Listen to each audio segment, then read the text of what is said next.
Shalom and welcome to this Hebrew verses study. We're going to be picking up where we left off, reading in Romans chapter 11. So we're going to be starting in verse 16 here. So let's pray together and we'll jump right in. Avinu, Sheba Shamayim, our Father who is in heaven, thank you for your word. And thank you for where we're at in history. And thank you that these things that were written almost 2 millennia ago are still very relevant today. In fact, maybe even more today than ever or in a long time, just from the perspective of how you have commenced regathering your people Israel back to the land of Israel, and how the Messianic Jewish movement has been born, and just there's a lot happening with Israel and the Jewish people, and for that we praise you, and we thank you so much for this. For these ancient prophecies, really, and these insights that help us to better understand what happened and why it happened with you and the nation of Israel. I pray that you would personally teach us. I pray that you would open our minds to understand the scriptures, and I pray, even more importantly, that we could sense your heart this day, that we could have an encounter with you, the one true God. Thank you for your reassurance that those who seek you will find you, and I pray that you would pull our hearts closer to you this day, and move us to search for you wholeheartedly, and to lift our eyes and our souls to you. And thank you so much for your Ruach, your Spirit, who is the helper, and thank you that your Spirit is helping us this day with our Hebrew studies, understanding what we read, locking it into our long-term memory, and deriving as much meaning and value as possible from every moment and every minute that we put into this. So we just want to say a big yes to you, and throw open the doors of our hearts and lives to you, and also the door of our study time, so to speak. Amen. All right, so Romans chapter 11, verse 16, picking up where we left off. Ve'im, and if, ha truma. Okay, so we'll say teruma in English. Teruma. Now this may be a surprise to you, but there isn't just one tithe in the Torah. There are actually a couple 10% tithes, and then there's also a 1% tithe. The 1% tithe went to the Kohen, the priest, and that's called the teruma. So yeah, most people think, oh, there's just, tithing is 10%. Well, in the Torah there are actually multiple tithes, and one of them wasn't even a 10% tithe; it was a 1% tithe. So that's the word that Franz Delitzsch used in his translation here. So if the teruma kodesh, so if it's holy, and interestingly enough, if you want to say like holy, you say kadosh. You probably know that. So kodesh literally is holiness. And that's simply how the word is used in the Hebrew language. Some other examples would be the Holy Spirit in Hebrew is the Ruach HaKodesh, literally the Spirit of holiness. The Holy Sabbath is the Shabbat HaKodesh. The holy writings, the Holy Scriptures, are the Kitvei HaKodesh. So these are a couple examples of how this word is used in the Hebrew language. So if the teruma is Kodesh, ha'isa, the dough, okay, so this would be a reference specifically to a type of teruma, if you're giving the first of your dough. So the ha'isa, the dough, kodesh, is holy, kamoha, like it. Ve'im, and if hashoresh, that's the root, kodesh, is holy. Ha'anafim, so the anafs, branches, kodesh, are holy, kamohu, I like it. So he's going to start talking about this root branch metaphor. So keep that in your mind. V'chi, and if nikfu, so if we're cut off, miktzat, so some of, ha'anafim, the branches. So if some of the branches were cut off, ve'ata, and you, zait. All right, so a zait is an olive, like an olive tree or olive branch. For instance, olive oil. Oil in Hebrew is shemen. So olive oil in Hebrew is shemen zayit. Now, if you want to say this word in the construct form, like it's an olive of, then you say, instead of saying zayit, you say zait, which is what we have here. So v'ata zait, so you're an olive of haya'al, that's the forest. In other words, a wild olive branch from a wild olive tree from the forest. Hul kavta, so you were rahaved. Now this is a really interesting word. It's it means grafted in this context, but rachav literally means to ride. So for instance, like if you're riding on a chariot, you're rachaving on the chariot. That would be one example. Or what would be another one? There's like rachav like that. There's rachav. Or like a merkava. Merkava is like something that you ride, like a chariot, or it's the modern Hebrew word for a specific tank built, designed and built by Israel, the merkava tank. So anyway, so that's the word. So it has the sense of riding on something. So hu'kavta, you were grafted in, you're riding. Tachteim, so that means tachat them.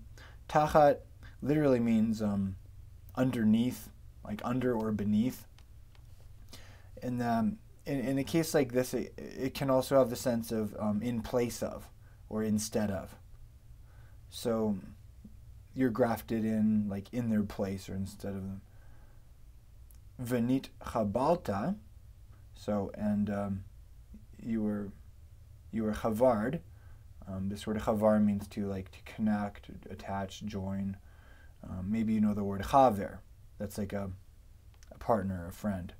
So nit chabalta, you're connected. L'shoresh, to the root hazait of the olive tree. The shoresh hazait, the root of the olive tree. Uledishno, and to its deshen. What's deshen? That's like the first word that comes to mind is oily fatness. And that's kind of the idea. It's like the richness, and it's really interesting how we see this theme of richness wend throughout this discourse of Shaul's. A little bit earlier, he talked about how kind of an if-then equation. So if this happened to Israel, then it caused this for the nations of the world. So this bad thing happened to the Jewish people, and it actually triggered these good things for everybody else. And one of those good things he talked about was the enrichment of the nations and of the world. So that's a very meaningful theme. That's that's part of the Besorah, the gospel, the good news that Yeshua came to enrich the world and to enrich society and to enrich our lives. And so we see that there was an experience of this amongst believers from non-Jewish backgrounds as they were connected through the Messiah with the root of the olive tree, so to speak. Their lives were enriched. Okay. So he says if this is what you've experienced, if this is what happened. And before we move on, actually, this word here for grafting in, there are actually two Hebrew words for grafting in. And this is one of them, this word rachav, which means to ride. The other one is barach, which means to kneel down. And it's also the Hebrew word to bless. And I talk about this in great detail in one of my Mishnah Snapshots lessons, in which we look at both of these words and how they're used in the Hebrew language from the Second Temple era, how they're used in Jewish law. Of course, Jewish law covers a great number of factors of Jewish life from a couple thousand years ago. Definitely, it also covered many agricultural activities, and one of them was this whole science of grafting in. And so we learned that there are actually a couple different ways that it was done. And so there are two words. So, we see here the word that Franz Delitzsch chose to use means to ride. But then there's also this other Hebrew word that I just mentioned for grafting in. And it means to bend down or to kneel or to be blessed. Or to bless or be blessed. So it's really interesting that that one of the Hebrew words for grafting in means to bless. What did God tell Abraham? Through you, all the nations of the world will be blessed. Will be what? Will be grafted in. And through who? And through your seed, your descendant, the Messiah. So that's, again, that's the Besorah, that's the good news right there. The gospel is that God would bless the world. He would bless all of humanity. And he would do that through Abraham and through his descendants in general, and through his descendant, the Messiah, in particular. And how would he do that? He would bless them by grafting them in. And Paul is really latching onto this theme. And again, this is Hebrew wordplay. He's falling back on this Hebrew word this act of grafting in, that in the Hebrew language can have the sense of blessing. All right, so watch the Mishnah Snapshots lesson if you're interested in more of that. It's pretty early on in our series, somewhere in the first tractate, and of course we have. If you go to the Mishnah Snapshots section on the website, you'll see that each lesson has the main themes that we touched on listed underneath, so you should be able to find it there. And I would recommend that. Okay. So he says, if this is the case, all titpa'el. So all don't titpa'el. This word here, pa'al, it has the sense of being like fair. That's probably I like to remember it with that word because the pa and the fa sounds are interchangeable. I mean, in Hebrew, for crying out loud, it's the same letter. It's just if you have the little doggish dot in the middle, then it's the hard pa. If you don't, then it's the soft fa. Unless, of course, you're reading from a Torah scroll, in which case there is no vowel pointing, and you just have to know these things from having heard the Torah so many times and basically having memorized it. But for those of us who read the vowel pointed Hebrew, we have the pa sound and the fa sound, and they're very close. And so, this verb pa'al, it's also fa'al, and that sounds like our English word fair. And so that's one way you can remember it. It has the sense of fair or beautiful. I'm trying to think if it can even have the sense of fruitful. Because, fruit is really quite fair and beautiful to look upon. You think of the tree of the knowledge of good and evil, for instance. It was pleasing to the eye. And it definitely had fruit on it. You may know the Hebrew word for fruit. It's pri. So it's a different word, but they're consonantally related anyway. So anyways, here, all tipar, it has the sense of like, don't be proud. But, that's kind of the sense is like, oh, I'm so fair, oh, I'm so, what a beautiful person I am kind of idea, or what a beautiful community we are, and that's why this happened. These natural branches were cut off so that we could be grafted in. Paul says, no, don't do that. All titpa'el, all, so on, don't be arrogant against or proud over ha'anafim, the branches. So he refers to the Jewish the Jewish people who are experience some kind of separation from God, or a disconnect. He refers to them still as the branches. Ve'im titpa'el, and if you do this thing, if you get all uppity up. How is that for a totally free translation? If you do become arrogant, right? Da, so that means you yada, sha'ata. So sha here is short for asher. That ata, you lo tisa. So you don't nasa, you don't carry et hashoash, the root. Ki'im, but rather hashoash, the root, no say, it carries otach, you. Verse 19, V'chi, and if tomal, you amar, say, hello nikfu, so weren't cut off, ha'anafim, the branches, luma'an, so that ulkav could be grafted in ani, me. So he's saying, if you say this, well, weren't these branches cut off so that I could be grafted in? Can hadaval. Okay, so he's saying like can means the yes, or here it could have the sense of correct, hadaval. So the word is correct. Hema, they were nikfu, so they were cut off. All asher, that's a hard one, like to translate directly. Basically, it just means because of. Literally, it's all on. And then asher is who, what, when, where, or which. So, oh, that's just painful. That's one of those instances where you just can't do a literal word-for-word translation, and you got to go with the meaning, right? So the meaning is, he's saying they were cut off because lo ha'aminu. So they didn't aman, they didn't believe, or they were unfaithful. They didn't trust. There are a variety of ways you could render this. Ve'ata, and you, hincha, so hine, you, behold, you, kayam, you stand, al yidei, literally on the hands of, in other words, through, ha'emunah, the faith, the faithfulness, the believing. Al titga'ah, so don't ga'ah. Now here's another word. Ga'ah has the sense of being high, and then, from the sense of being tall and high. And remember, I used the word uppity up a little bit earlier. So there you go. There's that theme, a little more literally in the Hebrew text here of this translation. So he says, "Al titka'eh," it means like don't be proud.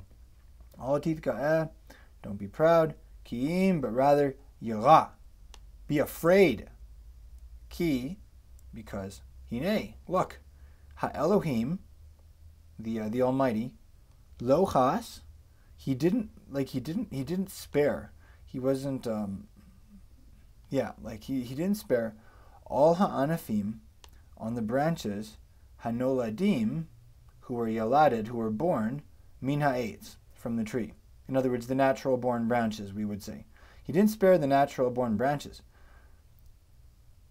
Va'ulai, and that's a hard one. Ulai has the sense of like maybe. I'm not sure why this word was used here. Anyways, we'll keep reading and you'll see.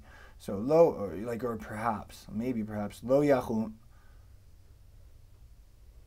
Okay. This is hard because this looks very much like a mem sophit, don't you think? Okay, look at, here's an actual mem sophit. This is a mem sophit here.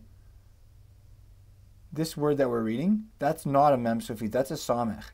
But can you see the only difference? It's extremely small. The samech has a teeny tiny bit more of a rounded corner there. And so our word here, yachus, it's related to this word we read earlier, lochas. It says, God didn't spare lochas. So here he says, lo yachus, he's not going to spare. Gam, also alecha, on you. Verse 22. Lachan, therefore, rei, see, na, which means now or please. So, see now, tovat, so the tova of the goodness of, the benevolence of Elohim, God. Vizamo, and so za'am, there are lots of Hebrew words for anger. This is one of the many Hebrew words for anger. Za'am, it reminds me of like a storm, like that kind of anger. So, we'll just say anger though. So, see now the goodness of God in His. Or I think often a word used, I guess, in translations would be wrath. So we'll say wrath. And His wrath, Zamo, His wrath, all hanoflim, so on those who nafaled, who fell. Va'alecha, and on you, tovato, His beneficence. Im ta'amod, so if you stand, betovato, in His beneficence. V'im ein, and if not, gamata, also you, tikaret, will be cut off. V'gam hema, and also they, im lo, so if they don't ya'amdu, if they don't amad, if they don't stand, b'mil yam. Okay, so firstly he's talking about, you guys stand in the goodness of God. And he's saying, and those guys, if they don't stand in there, okay. And the word here is meli. And meli is, it's a really interesting word. Basically it means rebellion. But it's very closely related to the Hebrew word for bitterness. Remember Naomi, she said, my life, my name used to be Naomi, having to do with pleasantness, but life is just, I've had such a bitter go of life that you can call me Mara now, just call me bitter. And so the word most literally means bitter. And then from that, we get the sense of rebellion. I'm not sure if you've ever felt bitter before. I think we probably all have at times. And I'm not sure if you notice this, but when you are feeling overwhelmed with bitterness and, let's say, resentment, usually that puts you in a very reactionary state. And you can become really quite rebellious. And you can say, you know what, I don't care. I'm going to do what I want. I'm going to say what I want. Or and you can just become very, very rebellious that way, so to speak. And so that's the Hebrew word here. So if they don't stand in their meri, in their bitter rebelliousness, yokavu. Okay, so they will be rachav, they will be grafted in. Ki, because Yachol is capable, Ha Elohim, the Almighty, lashuv. So to here lashuv, this word can mean repent, but that's a more religious sense of the word. It just means to turn or to return.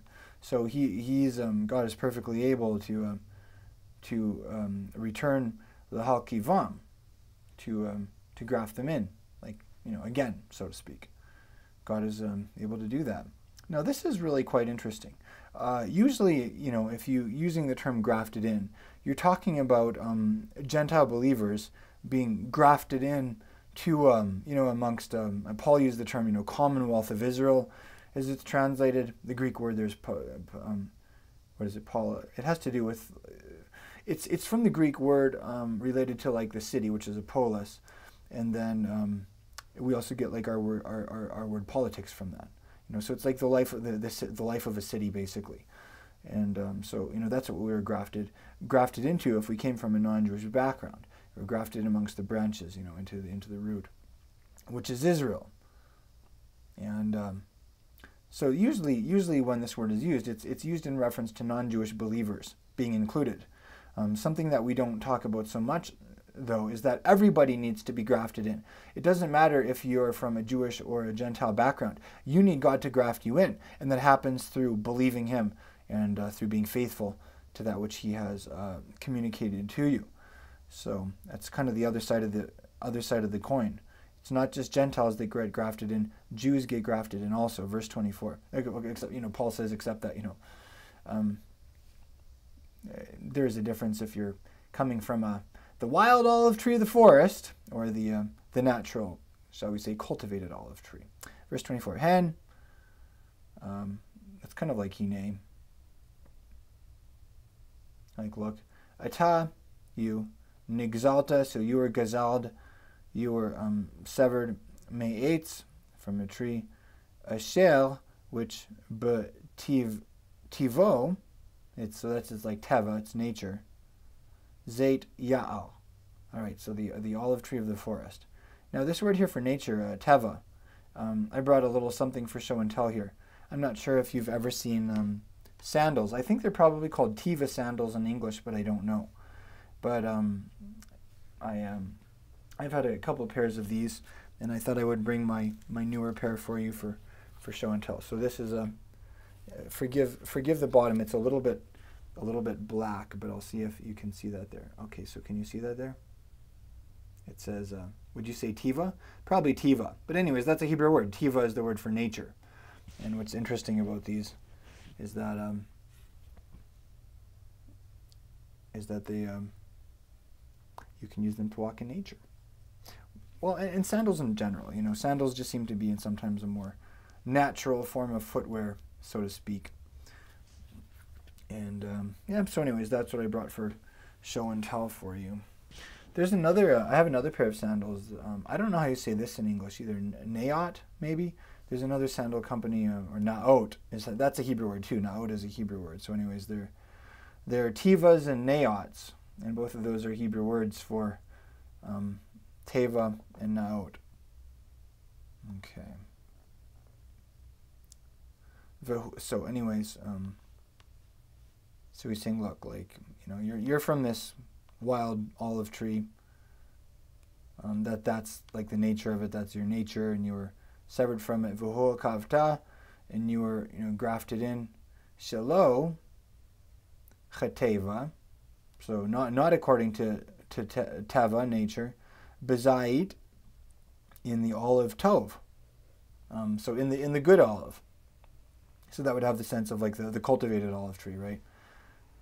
Al achat.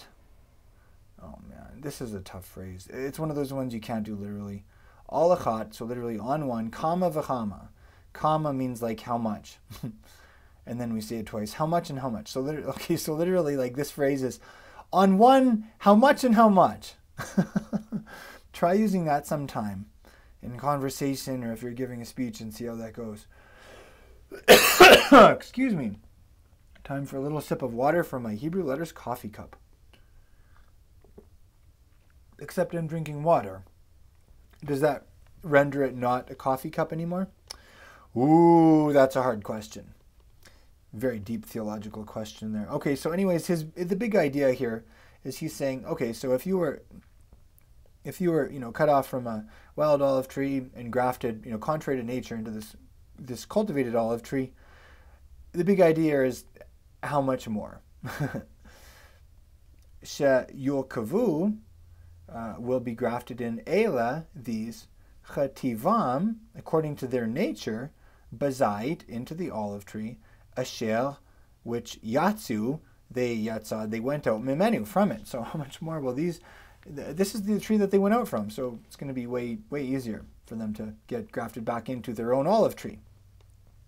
And again, did you notice that Paul is speaking about a future experience of the nation of Israel? And again, he's speaking with intense hope about the Jewish community and their relationship to God. And that's something that's very, very encouraging to remember. Okay. Verse 25. Ki, for lo achached. So I'm not going to, like kachad, I'm not going to hold back. Mikem, from you, achai. So my achs, brothers. Et hasod hazeh. So I'm not gonna withhold from you the sod, the this. What is a sod? It's like a secret. It's related to the Hebrew word for a foundation. Because why? Well, where's the foundation? It's under the ground. You can't see the thing. It's secret, so to speak. Okay. And one way you could remember this maybe is we have our English word sod. Sod is like another word for for the earth. And what's under the sod? The foundation. What is the foundation? It's a sod. It's a secret. It's a sod. It's a secret. So I don't know if that would help or not.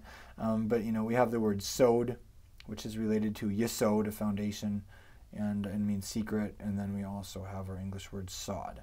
So if that helps, great.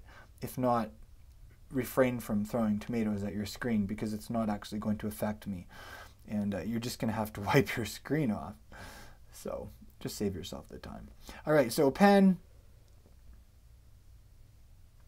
lest to you, you will be or you'll become chachamim, wise people, ba'einechem, in your own eyes, in your own eyes. Okay, so he's going to tell us this secret so that we don't, start thinking too much of ourselves. Sheh, that's short for asher, that Yisrael, Israel, ba, so came lidei, so into the odds, the hands of, in other words, like into the power, the control of, timtum halev. So timtum, it has the sense of hardness, halev, of heart. Lemiktato. Okay, now this is interesting because we saw this word used earlier. And what was it used in reference to again? You know what, let's go back and check real quick here because this is relevant. And we already read a fair bit, didn't we? Okay, here we are. Verse 17, he says, if some of the branches, and the word there for some, he says, v'chi nikfu, if we're cut off, miktzat, from some of hanafim, the branches. All right, so our word here is katzat. So that this word here, katzat, it can have a sense of like some of, or, like a little bit, is kind of the idea. Definitely not all. So it's interesting, this is the same word that's used here, as Paul is talking about, that's used in this translation, as Paul is talking about hardness of heart. He's saying, no, notice this very carefully. Did Paul say that a complete hardening came upon Israel? Did he say that the Jewish community became entirely hard-hearted? And the answer is no, he didn't. He said a little bit. It happened, there was a little bit of hard-heartedness, like a limited amount, some. That's very, very important to recognize, because what does that tell you about the Jewish people's heart towards God? What does that tell you about God's relationship with Israel today? It's not there's something there. What it tells me is just simply that there's something there. There's a softness in the Jewish heart towards God. There has always been, and there still is. So when you read the Mishnah, the Jewish law written down in the mid to late 100s, and you read about some of the sages who came after Yeshua, just remember that these guys, there was softness in their hearts towards God, and they were leading the Jewish people that still had tenderness towards the God of their fathers and mothers.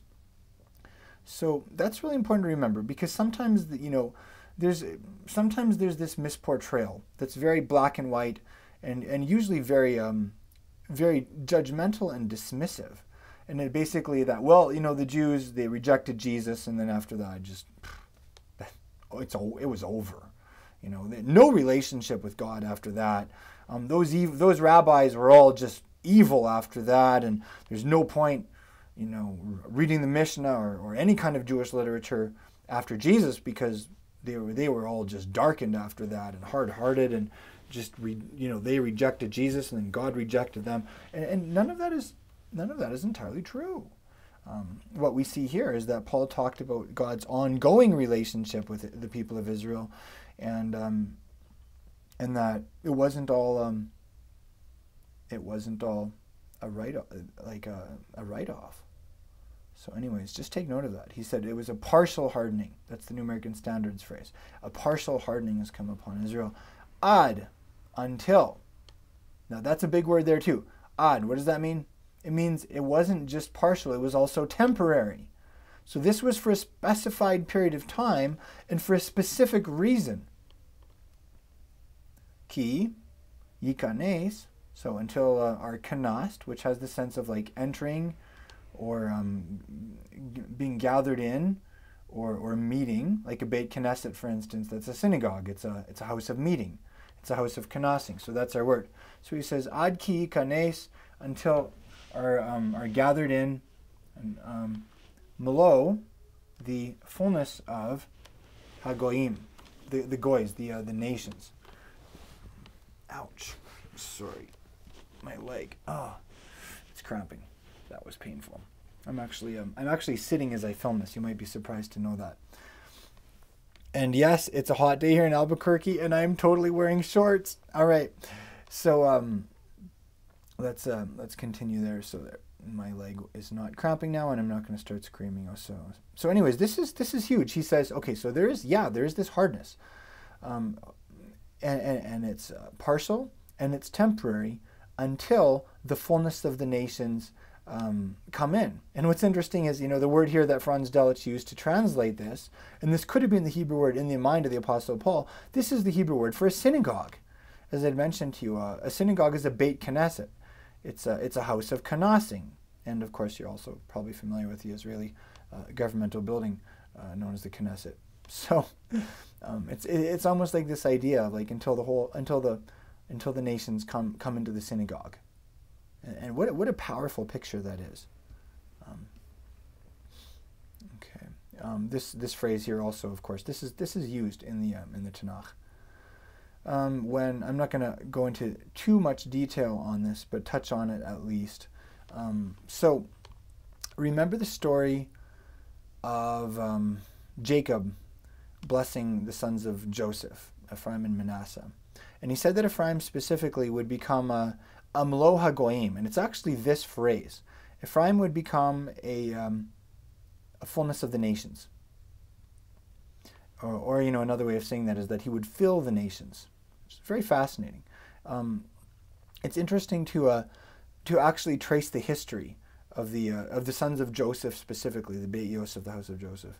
his sons Ephraim and Manasseh. So basically, once Israel got into the land, Ephraim took up residence in the hill country, kind of the mountainous spine of Israel, and Ephraim was really quite a populous tribe. You'd say, in terms of the tribes that had the most power, they were the most powerful tribe in the north. And then, of course, there was Judah in the south. And when, after Solomon, Israel was split into two political entities. And the northern tribes that seceded from the union, so to speak, they became known as several different things. They became known as Beit Israel, the house of Israel, in contrast with Beit Yehuda, the house of Judah in the south. We see these terms used in the prophecy of the New Covenant in Jeremiah 31. Remember, God says, I'm going to make a Brit Chadashah. I'm going to cut a new covenant with who? With the house of Israel and with the house of Judah. So that's so you can see there that he's talking about both of these tribal clusters. This phrase is also used once in the book of Isaiah. He talks about the two houses of Israel, the two houses. All right. So that's when you look at what happened after that, Ephraim. Okay. So the northern tribes are called Beit Israel. They were also called Beit Yosef, the house of Joseph, and then they were also called by the biggest tribe, Ephraim. So sometimes the northern tribes were just called Ephraim, or Ephraim, if you want to say it, maybe the more popular English way. Then, of course, you know the story. The Assyrians came, like the northern tribes, they just went downhill, like fast, and the Assyrians came through and just absolute carnage, slaughtered most of them and hauled the rest off into captivity.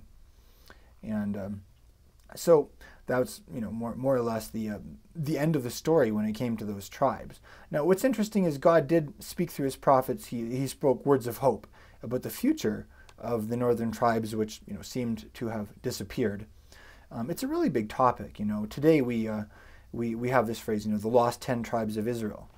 Now there's something. I know I'm going into a fair bit of detail with this, and hopefully you don't mind. But it's actually a very big topic, and you have to ask, why is Paul using this phrase? Clearly, he's referring to this passage in the Torah in which Jacob blessed Ephraim specifically to become a Mloha Goyim, a fullness of the nation. So why did Jacob give this rather cryptic blessing to Ephraim, and then why is Paul referencing it when he talks about the Jewish, shall we say, the Jewish people being put on pause, and so the other part of the story can happen with the nations. So it's a really big question. We hear talk about the lost 10 tribes of Israel. Now what's interesting about that is that's something of a misnomer actually, and here's why. Like in the southern tribes you had Judah, and then you had Benjamin, and then you had the majority of Levi, because the northern tribes made up their own religion, at which point the Levites were out of a job, and so they all fled south across the border to Judah. So you had the Levites, the majority of the Levites, and then you also had the tribe of Shimon, which is like Simeon or Simon, and that's a fact that often gets overlooked. Shimon and Levi, they were hotheads. They were prone to violence, and God actually specifically said that the tribe of Simeon wouldn't get their own tribal territory because they would have ended up starting a civil war and killing everybody basically. So to stabilize that relatively unstable tribe, he actually gave them a smattering of cities throughout the tribal territory of Judah. And the big idea there is Judah was a powerful tribe and assumedly a little more stable, and so they would keep Simeon from just wrecking everything. So actually, when you talk about the southern tribes, you're talking about at least 3 tribes. At the very least, you're talking about Judah, Benjamin, and Simeon, and then you're also talking about the majority of Levi. So you do the math. 12 tribes of Israel, 4 tribes in the south. That doesn't exactly leave 10 tribes in the north to be the lost 10 tribes. Even if you split the tribe of Joseph into Ephraim and Manasseh, that's still only 9 tribes. So anyways, it's kind of interesting to actually pick apart some of these catchphrases that people use and be like, well, wait a minute, I don't even know where people get some of these phrases from. So, anyways, Ephraim was last seen scattered somewhere out into the nations. What's interesting is God did say in the book of Amos that that would happen, and he compared them to kernels of wheat, and like being sifted. And he said that not one of them would be lost. So what that means is that whatever happened to the lost tribes of Israel, and wherever their descendants might be today, God knows that stuff, and he's been tracking them, and it's not over for them. Also, this is a big question also in the old Jewish literature. You know, it's kind of a conversation about, well, what happened to the lost 10 tribes, and are they going to reemerge or not? And the majority opinion was, yeah, you know, they're still out there, and yeah, they're going to come back someday. There, you know, of course, 2 Jews, 3 opinions. There were dissenting views on those things, but that was the majority opinion. Now, this is in the broader Messianic world, this is a hot topic today, because in the late 90s, there were a couple of teachers that started teaching non-Jewish Messianics, shall we say, so, you know, Messianic Gentiles, that they were the lost tribes of Israel, that they were actually, you know, that they were the house of Israel, the house of Joseph, Ephraim, and that really started something called the two-house movement, which was the teaching that, you know, Gentile Christians and that non-Jewish Messianics were actually this entity from long ago, and that they were reemerging, and that was very controversial, and those teachers got kicked out of the Messianic Jewish movement, and unfortunately that didn't, in my opinion, it was unfortunate they didn't stop them from teaching some of the things they were teaching, and so basically today it was kind of contributed to the beginning of the Hebrew roots movement. So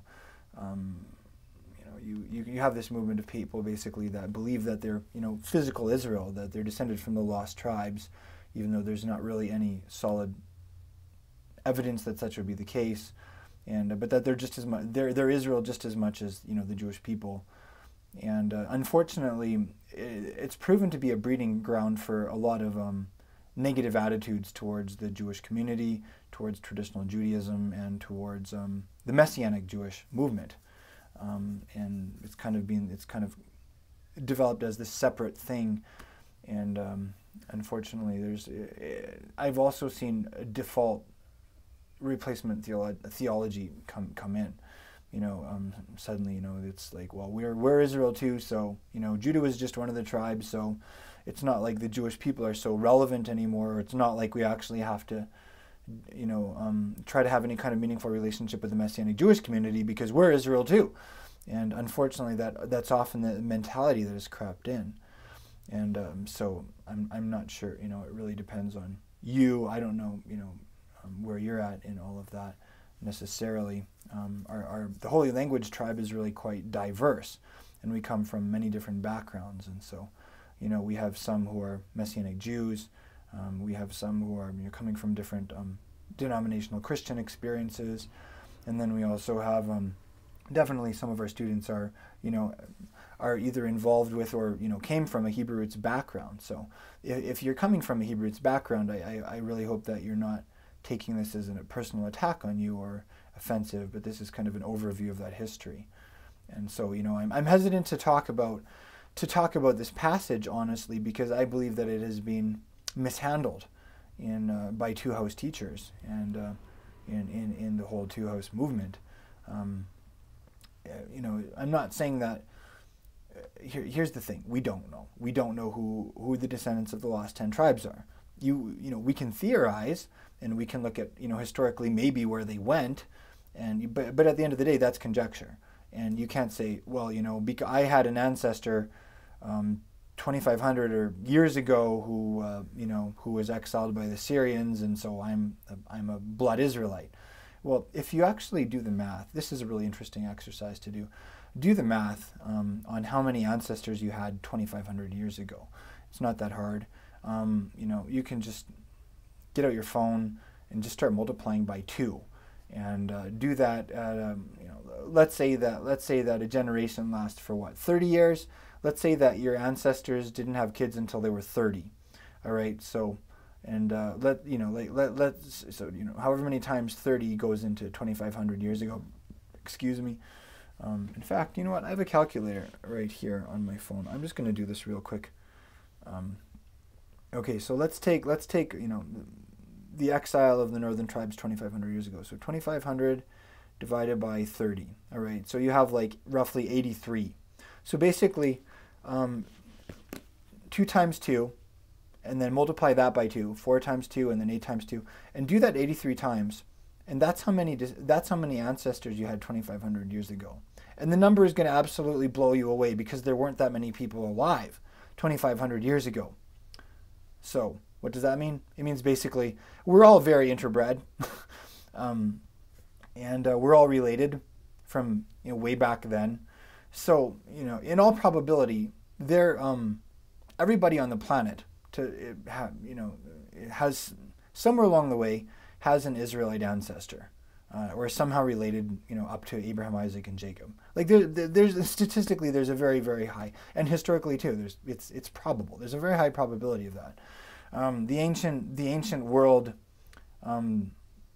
it wasn't static where everybody just stayed put and just intermarried with each other.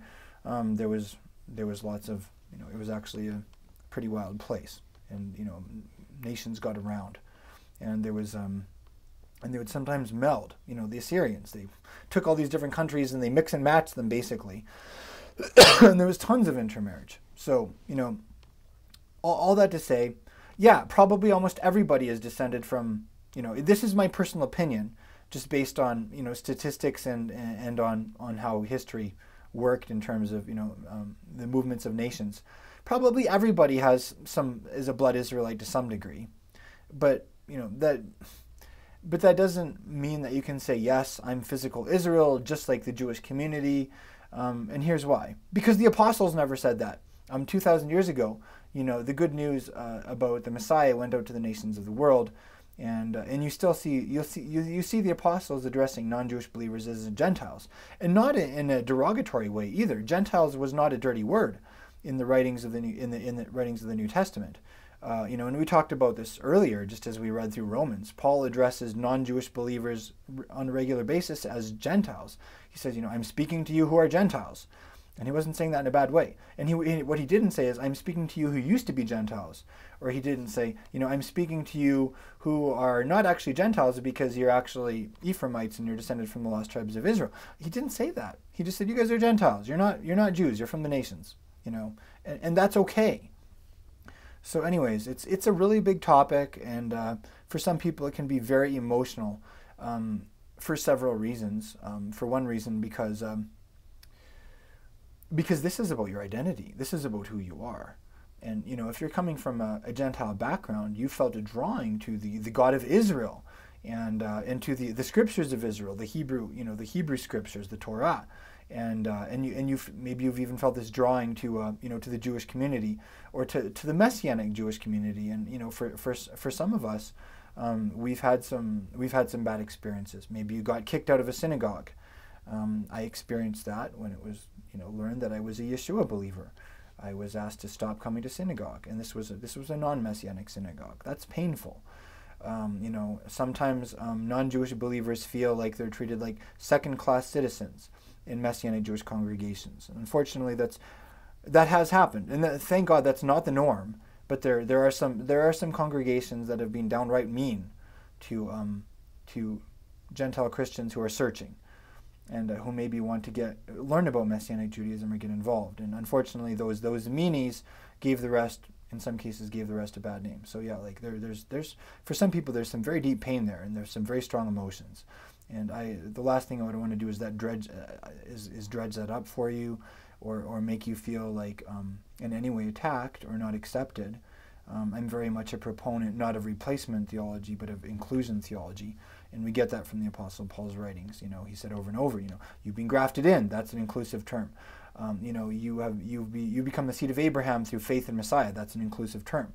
He said you used to be far away, but now you've been brought near to the saints, which is a reference to the Jewish people. the Kedoshim, the God's holy people, to the Commonwealth of Israel. Again, these are very inclusive terms, So, and I think that's the important thing to focus on and to emphasize. But at the same time, it's important to recognize that in Messiah, Jews are still Jews and Gentiles are still Gentiles, and yet we're all part of this broader Commonwealth of Israel thing. And that doesn't mean you're a physical Israelite. Another interesting thing along those lines is when non-Jewish believers, when non-Jewish people, when they became believers, what the apostles didn't say is, hey, you're from the lost tribes of Israel, you're physical Israel, therefore you should keep the whole Torah, therefore we need to get you circumcised as soon as we can. If these ex-pagans, if they were from the lost tribes, if they were Ephraim, then the apostles really should have done that. They should have said, well, you're Israel, so you're obligated to keep the Torah, so let's get you circumcised. They didn't do that. They treated them like they were bona fide Gentiles, like they were really from the nations, Even though, who knows, maybe they did have some Israelite blood way back when. So, anyways, it's a big topic. It is a little bit, I'd say it's a little bit complicated. How about you? But, I have to say all this as we're talking about these things, because I don't want you to automatically say, oh, Izzy's a two-house teacher. Oh, Izzy believes that Messianic Gentiles are actually Ephraimites. No, I actually don't. Maybe that's the case, but I think it's presumptuous to say, yes, I'm from the lost tribes of Israel. Yes, I'm a full-blooded Israelite, and yes, no, like that's just, I don't see that in the apostolic writings and teachings, and I really do hope that we're founded on the teachings of Yeshua's chosen disciples. All right, so having given that big disclaimer and delved into that topic a little bit, here's what I will say. Look at how Paul used this term. Paul used this term that was originally used in reference to Ephraim, in reference to the nations of the world, coming into the synagogue, into the Beit Knesset, so to speak. And so, as I said, I don't think that it's best for non-Jewish believers to claim descent from the lost tribes of Israel, but, especially like physical descent, but I would say that there is some kind of a prophetic picture there. When you look at the story of Joseph and how he was rejected by his brothers, Judah in the land, and Joseph was rejected and kicked out, and he went out into the nations, and he ended up looking like the nations. He was the powerful Egyptian leader, and he spoke Egyptian, and it even looked like he practiced the Egyptian religion. He had the silver divining cup. I do think there's something there. I do believe, yes, that's a picture of Yeshua, firstly, and then I do believe that's also a picture of the nation of Israel, and the northern tribes, that were led by Ephraim. So what does Ephraim mean? Doubly fruitful. So yeah, the northern tribes were exiled out into the nations, and there is this belief in traditional Judaism that they will come back one day. It's the majority opinion that the lost 10 tribes will come back one day. And could it be? Could it be that yes, there in fact are amongst the Gentile nations who came into the synagogue, so to speak, the kingdom of God, and even today, the non-Jewish believers who are feeling drawn back to the Hebrew language and to the Torah, could it be that they at least on a prophetic level, I'm not saying on an individual ethnic level, but on a prophetic level, that somehow Ephraim does picture this great move of God and this group of people who are coming in? And the answer to that question, I believe, is yes. So that's a tough one because, in the Messianic world, it's really quite polarized. You have the Messianic Jewish community, and then you have the two-house community, and there's a big gap there.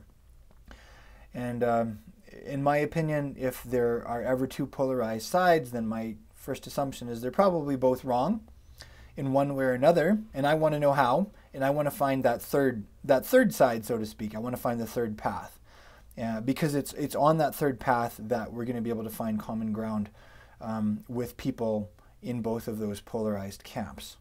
and that's where I'm at. I'm not two house. I'm third path. All right. So, and so I do believe there's something there, and even with the whole two house teaching, I do believe there's something there, but I believe that it was taken to an extreme, and unfortunately, it was used as a point of division with the Messianic Jewish community, and unfortunately, it was often used as a cover for some attitudes that were that even at times anti-Semitic, or at the very least anti-Jewish, and also that were replete with replacement theology and this new Hebrew roots Messianic form, as weird as that is, and that's not cool. But so anyways, so that's let's see where we're at for time here.